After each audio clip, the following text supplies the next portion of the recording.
Hi, my name is Eric, and I'm 41 years old. I run a business that's all about exporting and importing gemstones. We import these beautiful stones from around the world and sell them through our website and other e-commerce platforms. It is quite a business, I tell you. People worldwide are crazy for gemstones, not just because of the aesthetics, but it's also said that gemstones absorb the negative energy around them and store it in. People use gemstones to decorate their homes, for meditation, and for worshiping rituals. It's a massive market, and fortunately, our business is booming. We have our headquarters right in the center of the city. I never thought I would make it this big in life. Before I started working in this gemstone business, I used to work in an export and import company, mostly dealing with logistics. The company used to have contracts with other businesses to export and import their products. It wasn't a high-paying job at all, and it used to be quite stressful. We used to work 8 hours a day and sometimes even more.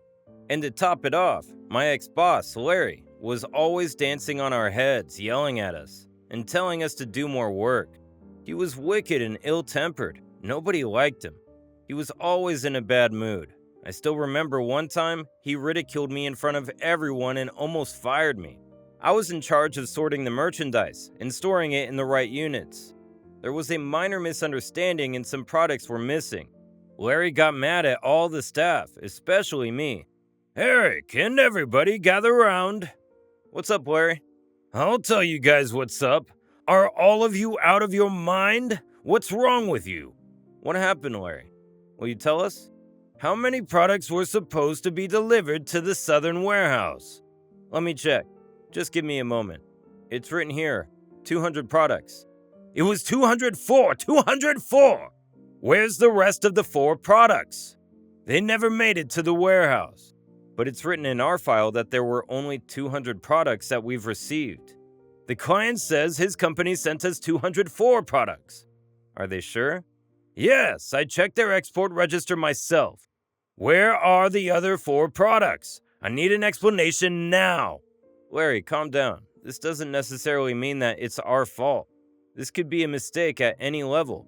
We'll have to check. I'll let you know." "What are you talking about? You're supposed to sort merchandise, right? You should know where the missing 4 products are." "Larry, I am in charge of the merchandising, not stock keeping. And you can clearly see in my document and everybody else's document that we've received 200 products only. It could be a mistake of the team that sent the merchandise." "All right. You're trying to be smart with me, Eric? You think I don't know how things work?" "No, I didn't mean that. I was just saying that we've received 200 products. And I checked while sorting, and it was only 200 products." "Or maybe someone here stole those 4 products." "I assure you that isn't the case. We've been working here for a very long time, and never have we ever experienced a case of theft." "How would you know? You're an alcoholic. You could be passed out anywhere. You're lucky I haven't fired you yet. You're only here because of me." "Larry, I'm not an alcoholic. I just drink at parties like you do, like everyone else does. And I never showed up for work drunk. You can ask anyone here."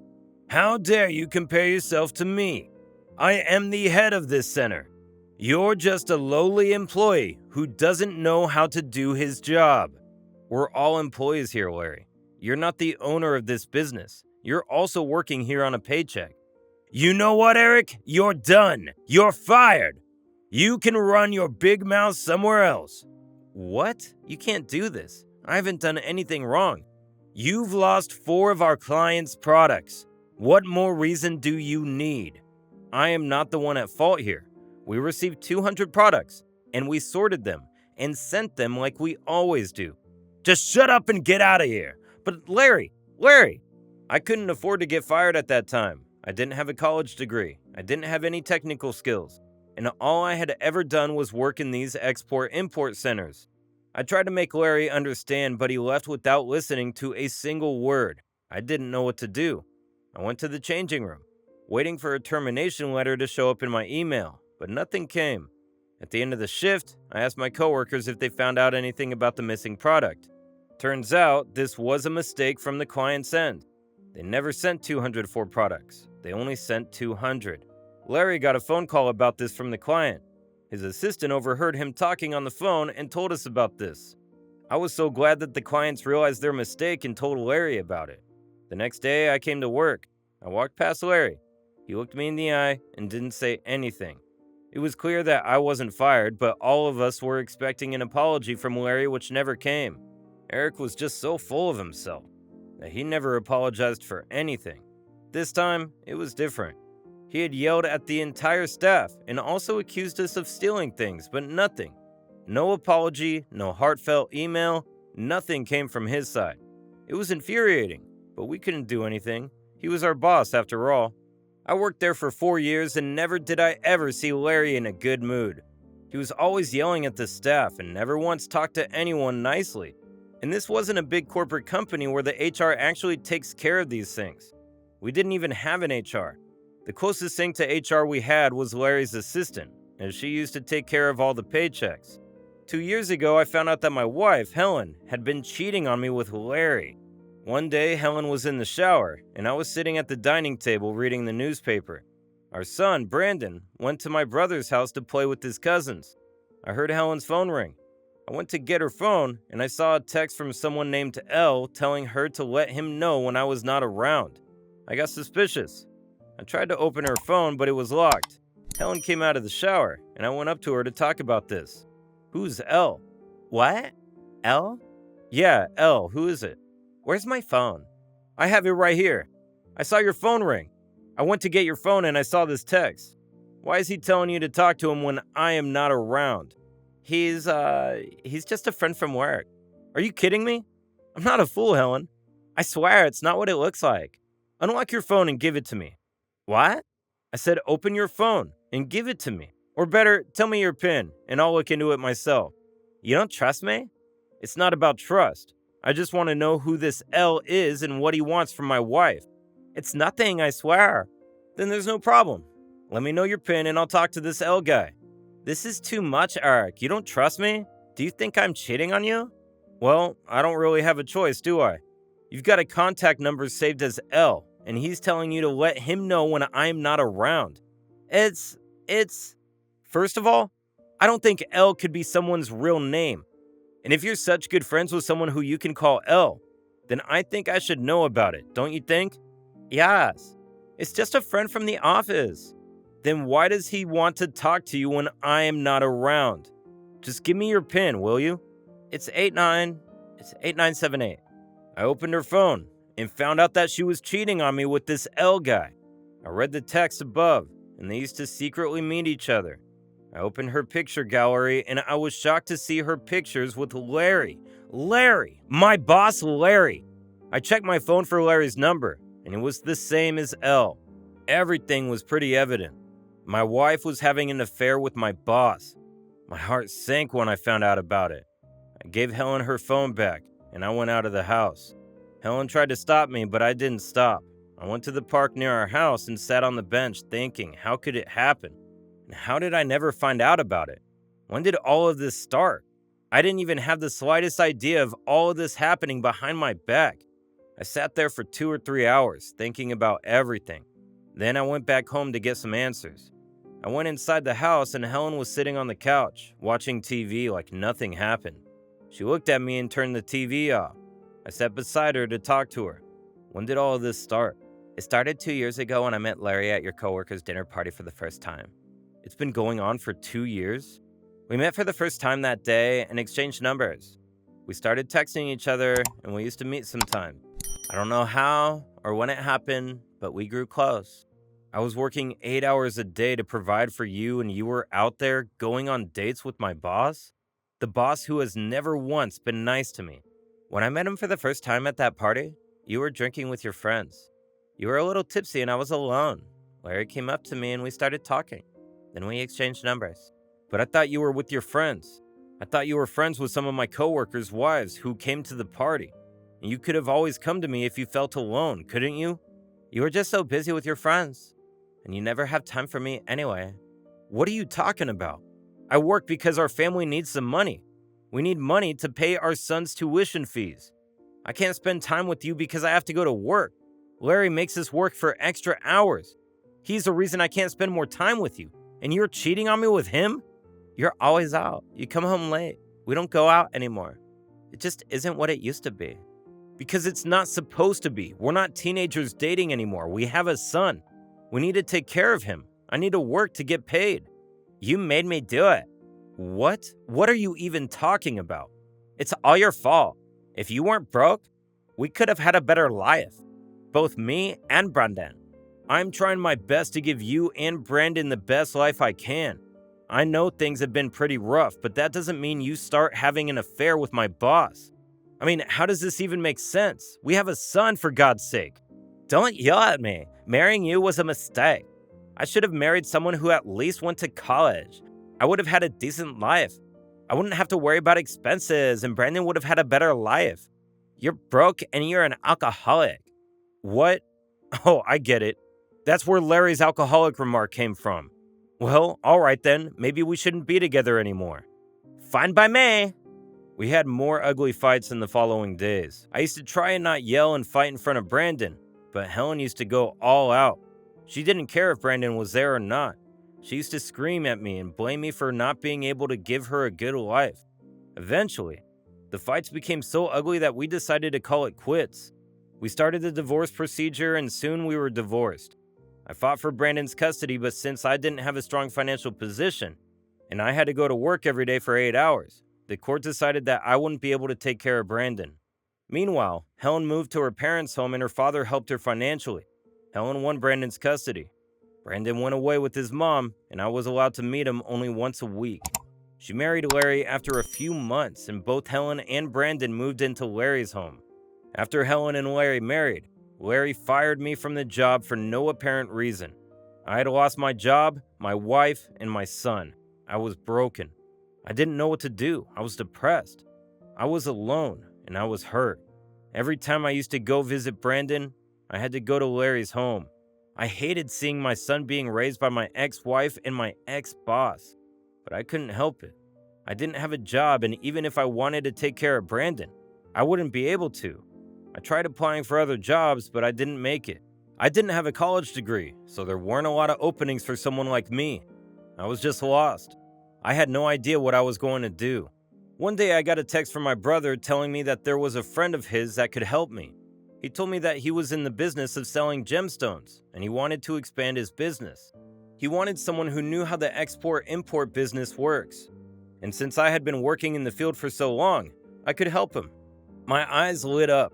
I could see a very thin ray of hope that could save me. I told him I would do anything his friend wanted. My brother told me to come to his house tomorrow. His friend would be there, and we could talk about business. The next day, I woke up and went to my brother's house. My brother introduced me to Benjamin. Benjamin had studied gemology in Europe and was in the business of buying and selling gemstones. We sat down to talk business. So your brother here told me that you've been working in import and export for a very long time. Yeah, I've been working in import and export ever since I finished school. That's good. I need someone with that kind of experience, who knows the world of import and export inside and out. Well, I've been working for years. It's safe to say I know about these things and how they work. Great. Where do you work currently? I don't. I was fired from my last company months ago. Fired? Yeah, fired. Why did they fire you? It's a bit personal, but I can understand that you need someone you can trust to be part of your gemstone business, so I'll come clean. My ex-wife was having an affair with my boss. I found out about it and divorced her. She ended up marrying my boss and he fired me. That's pretty much it. I didn't expect that. I'm sorry about it. It's alright. Can't really help it. I also have a son, but he lives with his mom and her new husband. Listen, Benjamin, I need this. I'll do anything you want. I know about how things work, and I can help you out with anything. I need a job so my son doesn't feel like his dad is a worthless piece of flesh. Hey, I understand. Look, I'm not here to give you a job. I'm here to find someone who can help me expand my business and take care of it. It's not a job. You'll be handling everything. Think of it as your own company, and I'll even share a percentage of the profit with you if we're successful in expanding this business. I assure you, we will be. Alright, so here's the plan. I have gemstones that I need to import to sell it here in America, and I need to export some to sell in other countries. I've legally documented everything. I just need someone to execute all the imports and the exports, manage the stocks and everything. Think you can do that? I can. Great then. I trust your brother with my life, and I know he wouldn't have recommended you if you were not the man for the job, so welcome to the team, Eric. Thank you, Benjamin. I really needed this. Call me Benji, and it's just the beginning. We still have a long way to go. Right. And we will, Benji. We will. I like your spirit. The next day, Benji took me to one of the warehouses we had rented to keep his stock. Benji told me all about his business. He collected gemstones from all around the world with his team, polished them, and sold them. He also used these gemstones in jewelry, decorative items, and other things. His business was limited to only 2 countries in Europe, and he wanted to enter bigger markets such as the US, Germany, Sweden, and others. He wanted someone who knew about how import and export works, so he assigned everything to me. I was now responsible for expanding his business in different countries. I started with the US first. I took care of all the documentation, the logistics, the inventory, and everything. The US apparently is a big market for gemstones. There were pre-bookings all around the country. Eric told me to hire a team, rent an office, and work on the deliveries of these orders. I did what he said. In about 4 months, we were able to reach the break-even point for the American business. We were now starting to make a profit. Eric was happy with my work. He told me to hire more people and work on the exports and imports of other countries. I happily accepted the responsibility. Eric was paying me well. He even gave me a percentage of the profits, so I had to work not just for Eric's profits, but for mine as well. I started working on the import and export of other countries. I used to travel very often to set up inventories, hire people, and everything. We were able to expand our business to 2 more countries, in addition to the already existing 2 countries successfully in 1 year and 2 months. The revenue that was coming in was great, and I was getting paid well. Eventually, I outsourced most of the things to my trusted subordinates, and I used to overlook and handle everything from the US only. Eric was so happy with my work. I helped him expand his business to different countries, and now we were making profits like never before. We moved our US office to a bigger building right at the center of the city, which was one of the poshest areas in the city, and I was the head. I ran everything there. It was crazy. Not even 2 years ago, I was broke and had no job, and now I have an office in the poshest area of the city with people working under me. My life took an exponential turn. I used to meet Brandon every week, but I never told Helen about my business. I wanted to keep it that way until Brandon was old enough to make his own decisions. It was Brandon's 13th birthday next month. I asked Helen and Larry if I should throw Brandon a party, and they mockingly told me that they would rather celebrate Brandon's birthday at home. They told me that they were planning something special for his birthday, and they would let me know once everything is finalized. The following week, I got a call from Helen, inviting me to Brandon's birthday party. It didn't sound like an invitation at all. She was forced to invite me because I was Brandon's real dad. I could hear it in her voice that she didn't want me to come. Hello, Eric. I just called you to tell you that we're celebrating Brandon's 13th birthday at this beautiful, luxurious restaurant near our house. And you could come if you want to. Of course I'll come. It's my son's 13th birthday. Alright then. I'll send you the pin after this call. Hey, listen. We can split the party's bill if that's okay with you and Larry. Haha, didn't you hear clearly what I said? The party is in a luxurious hotel. You couldn't possibly afford to pay half of the party's bill. Actually, listen. Do Brandon and me a favor and buy yourself something nice to wear. Don't show up at the party wearing your old baggy clothes. If you want, I can give you some money to buy new clothes. That won't be necessary, Helen. I don't know how you'll gel with the people at the party. We've invited a lot of wealthy people, even the owner of Larry's company. You've never met the owner of the company you used to work for, have you? I haven't, actually. Well, it'll be better if you don't interact with anyone. Just enjoy the food and drinks. Alright, Helen, whatever you say. Alright then, I'll send you the pin. Alright. The next day, I told one of my employees in the tech division to buy me a gaming laptop, the best in the market. He told me that it would be quite expensive, but it didn't matter to me. I was buying it for Brandon, his birthday gift. I knew how much Brandon loves to play video games, and he would also need a good laptop for his studies. I gave the employee my credit card and told him to buy me the best gaming laptop, and he did. I hand-wrapped the present myself and left inside a picture of me and Brandon with a little message on the back of the picture saying, "I'll always be there for you." I wanted my son to have the best. I couldn't give him the best life when he was with me, and now I was capable of doing that. The next week, I went to my son's birthday party. I went up to my son and hugged him and gave him the present. The moment I gave him the present, Larry came up to me and told me to get out of the hotel. I told him that I was Brandon's real father, and I had every right to be at my son's birthday party. As soon as I said this, Larry called out for everyone's attention. "Everyone, listen, everyone!" "What are you doing?" "Hey, everyone! Thank you all for coming to the party. And now most of you don't know this man, but this is Eric, and he is Brandon's biological father." "It's Brandon's birthday. You don't need to make a scene in front of him." "Shut up! So Eric here is good at making a fool out of people. You see his shiny suit? It looks expensive, right? I bet it's a ripoff. The truth is, he used to work for me. He wasn't good at his work and I fired him. He is broke and he's an alcoholic. He couldn't provide the life his ex-wife and his son deserve. So Helen left him for me." "Larry, I am serious. It's my son's birthday. You don't need to do any of this. We can talk later. I'll go if you want me to." "Wait up, Eric. The party's just getting started." So I caught our dear friend Eric here sneaking inside the party. He wasn't invited yet. He came and I caught him. I told him to leave, but he tells me he has every right to be here because it's his son's birthday. Well, tough guy, where were you when your son and wife were craving for a good life? It's a lie. Helen called and invited me to this party. Go ahead, tell him, Helen. I didn't invite this man to the party. Why would I? He doesn't belong here among you fine ladies and gentlemen. He's nothing but a poor alcoholic who doesn't know what to do with his life. Here's your answer. Now get out of here before I call someone to kick you out. All of this was happening when Brandon came running at me with the picture in his hand that I had wrapped with the present and hugged me. He was so happy. He thanked me for the present I got him. He told me that it was the best present he had ever received. Everyone was shocked to hear this.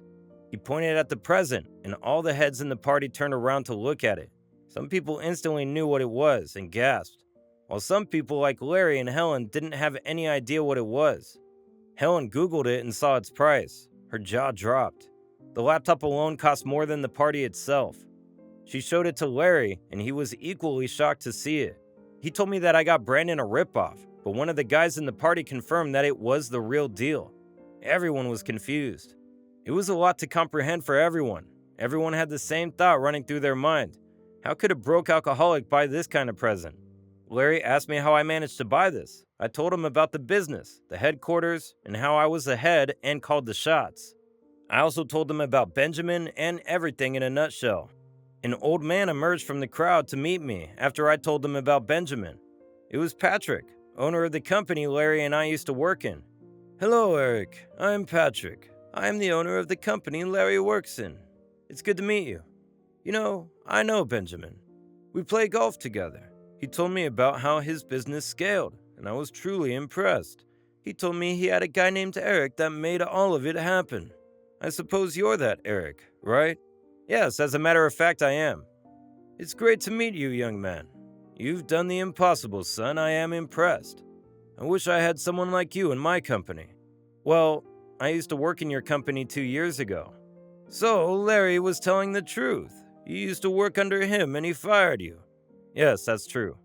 Why? What happened? Well, since Larry and Helen are so keen on telling my past, I should probably tell everyone theirs, but Brandon is here, and it's his birthday. I don't want to ruin it. Understandable, you're a good man, Eric, and a good father. He is lucky to have you. Thanks, Patrick. After the party was over, Patrick invited me to his house for a few drinks and asked me about the reason I got fired. I told him about the affair and everything. I told him Larry used to be a wicked boss, and he had made everybody's life a living hell. He apologized to me for it and told me that he would take care of it. The next week, I got a call from Helen, telling me that Patrick had fired Larry. She begged me to talk to Patrick about it and not fire Larry. I told her that I'd pretend like this call never happened, just like she did at Brandon's party. The moment I said this, Helen started yelling at me and I cut the call on her face. She called me again and again, but I didn't pick up. It has been 3 months since this happened. I got to know from one of my ex-coworkers that Larry didn't get a job after Patrick fired him. The news of everything that had happened on Brandon's birthday somehow went viral. No company was willing to hire Larry now, and Helen had to find a job to cover their expenses. She's working as a cashier in a supermarket. I've applied for Brandon's custody, and this time I have the resources to win it. And I am positive I will. And for Helen, well, I guess she was telling the truth when she told me I wasn't able to give her the life she deserved when I was her husband. Looks like she's getting it now.